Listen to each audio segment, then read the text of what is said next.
right, welcome back. You're with Joe and Sagar. So far, the idea for this channel is going to be the deduction desk, because the plan is to obviously help people with as much deductions as possible. But today we're going to be focusing on travel. How does travel impact you from a business owner perspective? Obviously, if you're traveling for your business, how do some of those opportunities work for you? I think really starting off with just the general rule, right? The difference between it being ordinary and necessary. How do you define that? Yeah, so just got back from my own little travel that I took. Sure. Right? So, I went out there and I may actually end up getting some business out of this trip. Right? I went out there and the guy whose house we rented, super nice guy, and he's got, a bunch of investments he's made in America. I was in Brazil and he wants to, have somebody that can help him filing as a foreigner in America and a bunch of things with properties he has and moving money over, and none of that's deductible for me. The trip still isn't deductible. Why? Okay. Because I didn't go there with the intention of meeting To this meet guy, that person. right? But you did. I did. I met him, and maybe I'll make some money out of it. Maybe I'll be creative and take some of my own advice here and try to get a trip back to Brazil that I can write off. But the original intention wasn't that. The intention wasn't that. So going back to, the thought process of some people, which is, well, how would the IRS know, right? You'd have to prove it. Right? They're going to assume you didn't go there on purpose and prove to me that you went there specifically to meet this guy, which would be emails, communication, messaging back and forth to some extent. Yeah. And you obviously would have. Probably would have had some sort of communication with this person, right? Saying, or at least known something about his financial situation. I have no way of being able to prove that. Right. So this is, while it's great that I end up hopefully making some more money, it's not a way for me to write off this trip. So now we're not writing it off, but now we've met him, Yeah. and now maybe the potential is transferring into we will go meet him again. Right? Yeah, So now let's talk about that. Yeah, so now what it comes down to is the ordinary and necessary aspect. Okay. Right? So how can I write off this travel moving forward? Yeah. Let's start there, and then we'll dive into what you can write off. Okay. Right? So how can I make it deductible? Well, it would have to be ordinary and necessary. If I needed a signature from him in order to be able to file a return for him, he can do that through DocuSign, or You don't he need can to write it. It's not and necessary. scan a copy to me, or give me a million other ways of giving me an approval that would be way cheaper and make way more business sense than for me to have to take a flight 14 hours to Brazil. So there's almost no way that I could write it off from that perspective. Now, on the other side of it, let's say he insists and he puts in an email, I will not work with you unless you fly down here. Okay. And the amount I'm going to make from him is a $30,000 contract. Right. And the flight there is $2,000 round trip. Worth it. Then it's worth it. It's a business strategy and makes sense. And this is imperative that I have to go. What if I'm going down there and now I want to do business with him? I want to buy a property. And I want to go look at properties with him. And I want to go look at properties that he's already selected for me. People don't buy properties sight unseen. They have to go and look at them. Right. So if I take a flight down there and have a property tour set up with him for 4 different properties, and they're spread out over the course of 2 or 3 days, then my flights and my stay while I'm there for that time period, if I'm there for 2 or 3 days, would be deductible. Beyond just the idea of an ordinary expense and a necessary expense, there has to be a clear purpose. You have to be making money. That's the ultimate crux of any type of deduction that you're trying to take. It's how does this in turn grow your business so you can make more money? Right. So if at the end of the day, the point of my trip is for me to go hang out on the beach and, drink a bunch of rum. Right. That's not a business purpose. That if at the end of the day, I'm going to spend $3,000 to go get a $2,000 client, that's not a clear business purpose. Right. So these are the things that, you have to be mindful of. And there's people that are going to tell you all kinds of things online to make you feel like, just to give you something that sounds right, that makes you feel good. Sure. But, there's a fine line here, and there's nothing wrong with being smart and taking advantage of the loopholes and the deductions that are available, but also not putting yourself in a position where you're making dumb decisions or putting yourself in a position where you're going to get in trouble, right? So this is an example, right? Is someone of you who owns a business. Mm-hmm. Let's say I was also on the trip on Brazil. I don't own a business. I work for someone else W-2. But this person wants me to invest in real estate, and I'm interested as a third party in putting into money and investing in that. Would I have to own a business to be able to do that, or? Well, you'll have startup costs, right? So there's a guy online that I listen to. He's also a CPA, Tyler McBroom, right? I always give credit to somebody. So. Yeah. And he has a great thing that he says, which is an LLC is not a vehicle for saving money on your taxes. It's a liability vehicle. So you don't need an LLC to be able to take expenses against something that you're trying to get into, right? Okay. So if you think you're going to go in and go buy properties and you haven't bought one yet, right, those expenses associated with going to go get those properties could still be deducted. The difference here, though, is there's a thing called startup costs. Right. So if you don't end up buying anything, you don't end up going into that business, you're capped at a $5,000 limit. And then once the business becomes successful and is operating, then all those startup costs can be consolidated, capitalized, and amortized over a 5-year period. Okay. So yes and no. You do still get the expenses, but you actually have to do something about it in order to take the expense. Right. You can't just go and say, well, I was thinking about it, but I decided not to. Exactly. Yeah, or try to write off all $30,000 and you didn't go through with the deal. So, well, the government says, well, you can take 5 of it. Right, because that's the max. Yeah, because you tried to do something, so you get something, but the rest of it gone in the wind. Okay, cool. Or, maybe if it's pushed over to another project and you can be creative with that, but generally speaking, it's gone. So let's say, Joe goes to go look for a business, right? A business in a foreign country. Yeah. And on that trip, he takes his flight down there. He has hotels that he stays in. He has food that he's eating with other people. He has, maybe a partner that comes down with him in his business, or not a partner, let's say an employee that comes down with him in his business that he's paying for the whole way. How do we allocate what goes to what?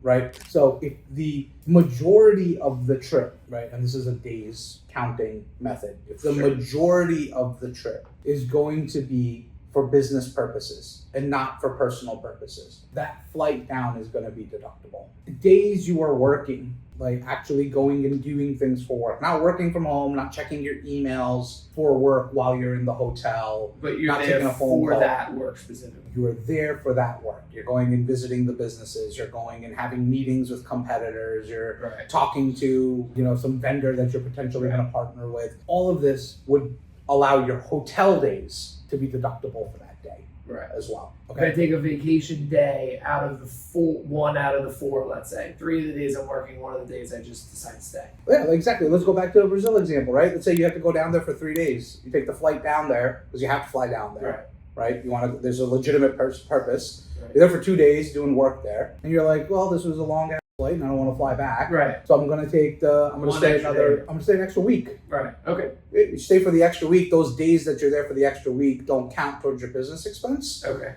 But the flight back home does. Okay, got it. So it's about when you're actually doing things, when you're planning out the days you're doing things, right? Now here's another example. What if you try and you have proof that you came down there on a Monday, or you came down there on a Friday. Right. You have meetings set up all day with 4 different people, and all of them are extremely critical to the business purpose you're trying to achieve. And one of those guys cancels the meeting, and he says, hey, I can't meet you on Friday, but I can meet you on Monday. Now you have to be there Saturday and Sunday, in most cases. Right, it's probably impractical for you to fly back and then go back, fly back over there. That's not a good use of your resources or time. Yeah. So now staying there for those 2 extra days does become deductible. Okay. And nobody's saying you can't do personal things while you're traveling. You're allowed to, but you just can't deduct it. So you have to be tracking when you're doing things that are personal and things that are professional. Be realistic about it and take some of the expenses off. Give yourself a buffer, give the IRS a bone and tell them, hey, I did do stuff that wasn't deductible, and pull that out of your expenses. And that's it. So the allocation of that time is also quite critical. Now, while you're traveling, as always, meals, 50% deductible if you're having meals with people. Not for work, not deductible.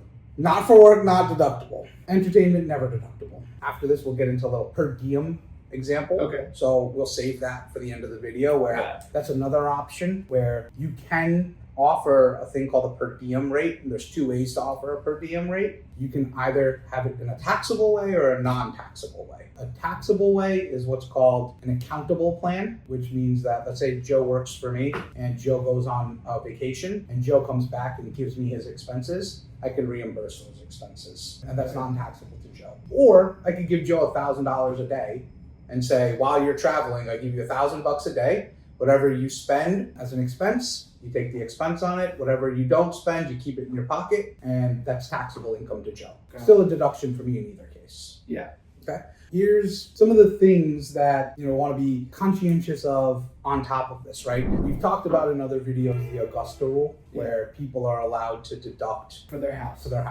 Right? Augusta Rule doesn't have to apply just to your house, right? And a lot of the way that this is built into this has to do with your travel and taking time out for your company to go do retreats and meetings. By using that same logic, let's say you and your wife and maybe even your child all work for your company and are all directors in your company, you could have a directors meeting. You'd have to offer it to all your directors. If you have other people that are not just the three of you that are directors, everyone would have to be involved. Right. But the three of you could have a directors meeting, and you could set it in some location. It could be in Disney World, which there's plenty of companies that have their yearly company retreats in Disney World or whatnot, and you would just be have to have an agenda, lay out the things you're going to discuss, go through actual business plans, document it, get work done, and all of the things that occur during that time frame would be a deductible expense in your business. Great. So that's applying one rule that we talked about before, thinking a little outside of the box on how we can apply it to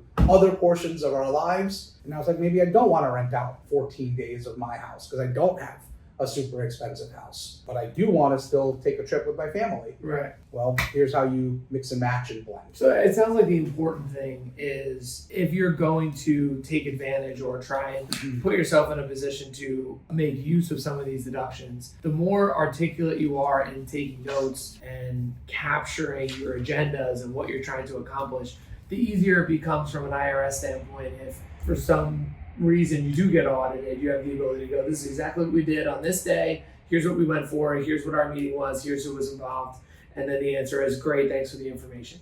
Correct. Yeah. Now we've kind of gone through a lot of the things that are deductible versus what's not deductible. I guess some questions that are around that might come down to like, how do we keep track of these things? Well, new BBB, right? So we should have like a little BBB alert. Right. Oh, that's a good idea. So, throw that in, Zach. Zach, please.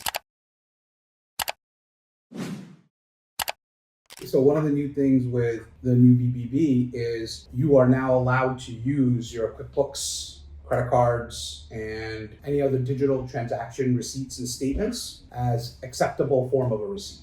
So now you don't need to necessarily take a picture of everything. Oh, that's as great. long as if it's so you can go on your Amex account, pull up, here's where the transaction was, here's exactly what it was, and you can use that as a so receipt. you can submit that, and that counts as a I feel deduction. like a majority of us were doing that already. Yeah, or just hoping that you never got audited, so you didn't have to procure an actual receipt. Yeah, but now you can actually go onto your bank account, pull up what the transaction was. Again, the procrastinators win. So Yeah. all of you So who far, never right? did So any far. of that, You can still get audited for years previous from this, but from 2025 you're good. or 2026 moving forward, you're good. I think another thing to think about is in terms of how can you write off some of these expenses or what qualifies an expense.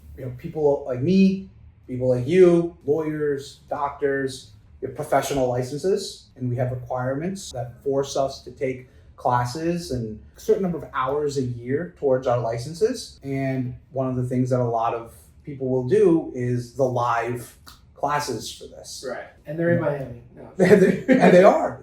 Like if you look at the medical industry, Aruba is a hotbed for these medical conferences because it almost always is a deductible expense. Yeah. Now back in the day, before 2017, you had the pre-Trump tax laws. Right. You were, as an employee, as a W-2 employee, able to deduct these licensing costs from your taxes. That's gone now. Okay. You're not allowed to take that anymore unless you're a business owner. But this was something that was available, and from the way that it looks right now, it's probably going to continue to be the case until at least 2032. But maybe after that, you can start writing. So you can't write off the expenses towards the cost of certifications. Not unless you have a S corporation, if you're a partner in a business, if you get paid through a statutory W-2. Okay. Those are things that maybe you'd be able to do it through. But if you're a strict W-2 employee, Nope. So when you speak of like Aruba as some of these trips, right? Let's say,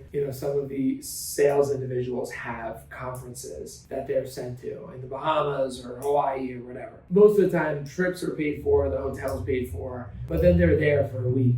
They have meetings every day in the morning from 9 to 12 o'clock. Yeah. And then the rest of the day is open to them. Then they have to be back at dinner at the back end of the day.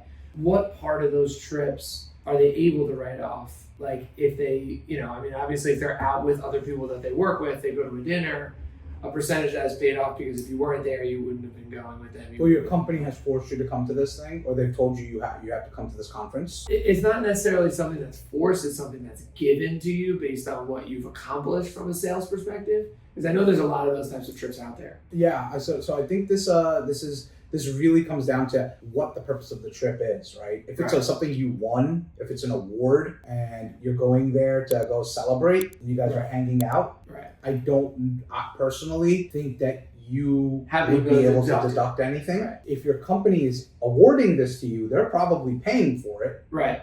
So yeah, well, I would say most of the time. It depends on everybody's is probably different, but yeah. So the company may have a deduction, right? That they may have that they're able to do, and they're doing meetings every day so that they have the ability to deduct it because it is for business. Correct. But you, as the person going, if you're not, especially if you're not paying anything, right? Now, if you go and then you bring, some family with you, or and they are part of the business. Exactly. Now that's not going to be deductible unless they're also need to be there, unless it's ordinary and necessary. Right. Okay. Got Hey, it. I need so it's you back here to that with me. ordinary and necessary part of it. All right. So that's what leads to another decent point. Say, hey, what if I go to this event and I have my family with me and they're not a part of my business, and I want to level up my room from a standard room to a suite, okay, right? So that we have more space. Is that deductible? No. Right. Yeah, it's not necessary. Not necessary. Right. If I have the Honda Accord that I can get for $40, that was my next question. You want to go with the Porsche? The Porsche, right? It's not necessary. I don't think it's necessary. So right. I think you're gonna have a hard time. I think you'd have to go based on the average cost that's available there. Does not say you have to get the worst car there, but you probably have to get whatever is reasonable, right? According to business.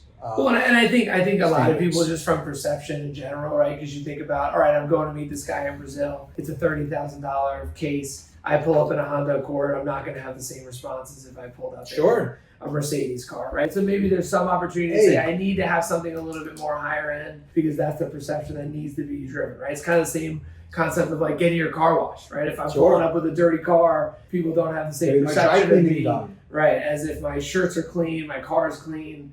So it really case by case is going to depend. There was a tax court case about a gentleman who owned an exotic car. Okay. And he owned a string of gas stations. He tried to write off the exotic car, and the IRS said this is not allowable. Right. And he came back and argued that, well, I don't need it for the gas station. I need it because I have 100 gas stations. Right. And if I go to the bank to go and get a loan, if I pull up in a normal car and I'm looking for a $50 million loan, right? They're not going to give it to me. It's going to be a lot harder than if I come in a Ferrari. Right. So how did that case go? I don't think he won. Okay. But he tried. Well, I mean, listen, I think specifically, it's not as black and white as people think, right?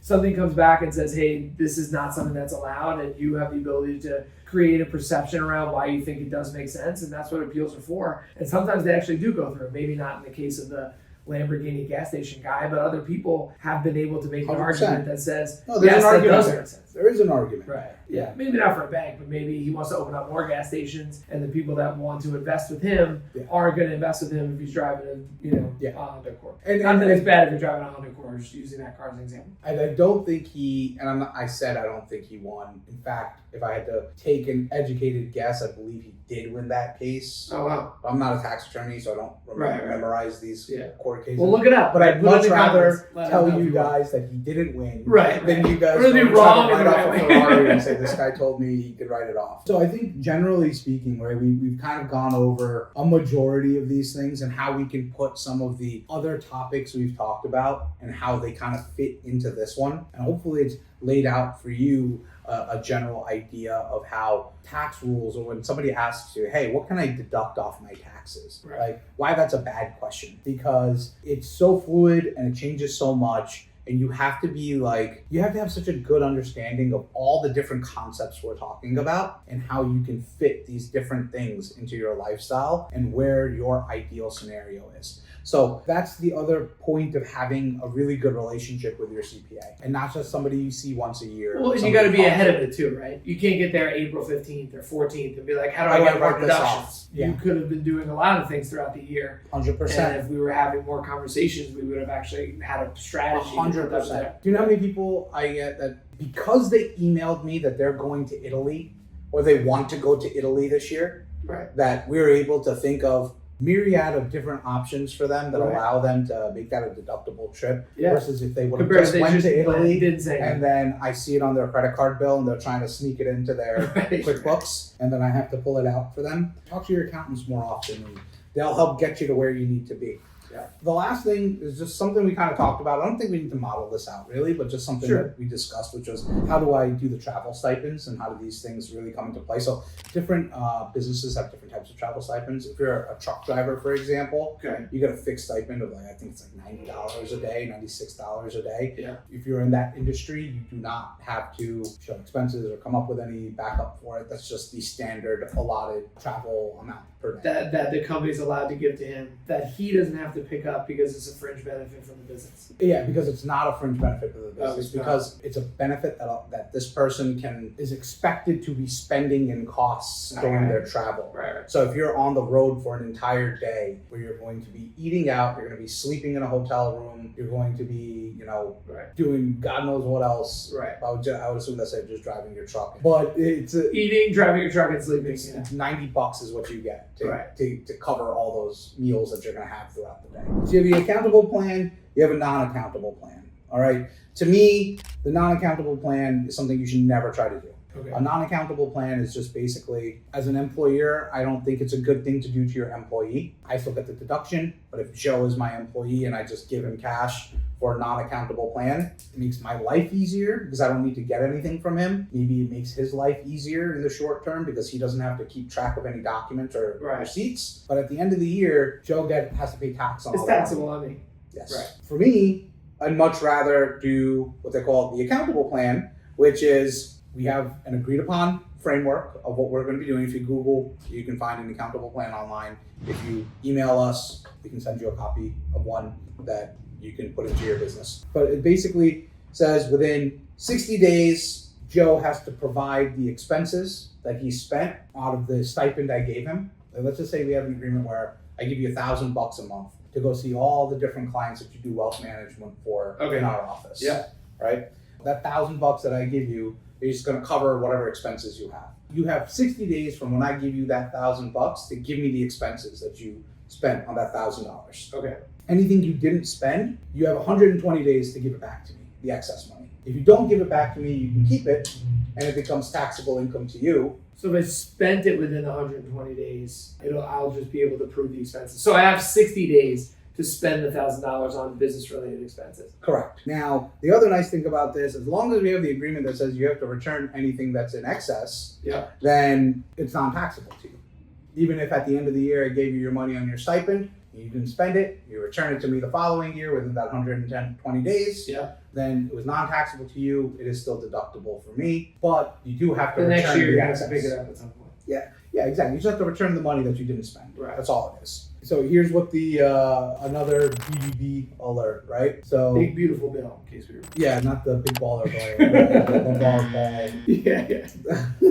So any non-accountable stipend, the IRS says they will do this. Non-accountable plan. So that's where you don't have to give me any of the money back. You don't have to report anything to me. You just get the money. Right. It's supposed to be taxable to you, and half the time the employer will just kind of write it off and not say it's whatever. And I don't pick it up. Anything over $1,500 a month will get significant scrutiny with IRS audits. So you want to avoid an IRS audit, get an accountable plan in hand, Right. Or stay under 1,500. or stay under 1,500. I mean, it's basically just more income at that point, right? If you're just giving them cash, what's the difference between putting it on their paycheck and handing it to them? Yeah. They just pay the taxes later as compared to off of their payroll. For sure. Yeah. For sure. And if we're really planning this out the right way, and we're talking about like how to take advantage of a lot of stuff, what if you're your only employee? You have 15, and you have your I'm own paying company. myself. You're paying yourself, and you have an accountable plan, and you're paying yourself $1,000 a month to cover your food and meals and travel. Yeah. You just pulled yourself another $12,000 a year out of your business, tax free. Yeah. On top of your wages and everything else you take. Yeah, look, all important things that we, continue to find you guys at the deduction desk. These ideas are going to keep coming. I appreciate everybody who's, obviously watching so far. Hopefully you're getting a lot out of it, and more ideas and more other deductions to come. Thanks again for joining. Look forward to seeing you guys next time. Thanks.